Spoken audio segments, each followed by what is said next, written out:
বহুদিন পরে El Clasico দেখলাম, রিয়াল মাদ্রিদ আর বার্সেলোনা। শেষ 3-4 ম্যাচ তো বার্সেলোনার সামনে রিয়াল মাদ্রিদ দাঁড়াইতেই পারে নাই। মানে কি বলবো, এমন ভাবে দাঁড়াইতেই পারে না। লাস্টে আজকের ম্যাচটা রিয়াল মাদ্রিদ ভালোভাবে কামব্যাক করছে। পাঁচটা খুব ভালো খেলছে দুই দলই, যদিও রিয়াল মাদ্রিদ 1 গোলে আগানো ছিল 2-1। আর হাফ টাইমের পরে বার্সেলোনাও দারুণ খেলছে। যে বার্সেলোনার মনে হয় শুধু অভাবটা ছিল রাফিনার, মানে একটা রাফিনার অভাবটাই ওরা ম্যাচটা হারলো আজকে, যা মনে হচ্ছে আর কি আমার কাছে। আর মানে এল ক্লাসিকো যদি শেষ মুহূর্তে মারামারি বা এরকম কিছু না হয়, তাহলে এটার এল ক্লাসিকো মনে হয় না। আর সেটা শেষ মুহূর্তে তারা শুরু করছে।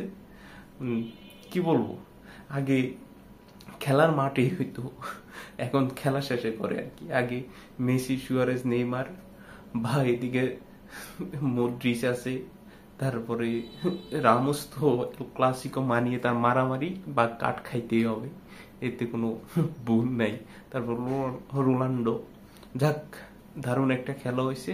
সেকেন্ড হাফ খুব ভালো খেলছে বার্সেলোনা, শুধু রিয়াল মাদ্রিদ শুধু ডিফেন্স করে গেছে। আর রিয়াল মাদ্রিদ তো সেকেন্ড হাফের ফার্স্টে একটা সুযোগ পাইছে পেনাল্টি, আর এমবাপ্পে যেটা মিস করলো আর কি। আর বার্সেলোনা সম্ভবত শুধু রাফিনাকেই মিস করছে। রাফিনা থাকলে খেলাটা মানে আগের মতোই হতো, গত 4 মাসের মতো, যেটা তারা রাফিনার জন্য এখন মিস করলো আর কি। এই ম্যাচটা রাফিনার জন্য আসছে, ও যদি দলে থাকতো ভালো কিছু হতো আশা করা। এরকম ভাবে ম্যাচ আটতো না, অ্যাটলিস্ট ড্র করে নিয়ে দিতে পারতো। যাক, অনেকদিন পরে এল ক্লাসিকো দেখে খুব মজা পেলাম।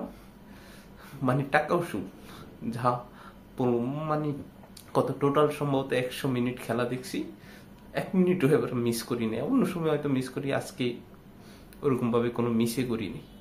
যাক, শুভকামনা রইল নেক্সট ম্যাচ বার্সেলোনাতে রিয়াল মাদ্রিদের উপরে যেই তুফান যাবে সেটার অপেক্ষায় আছি আমরা।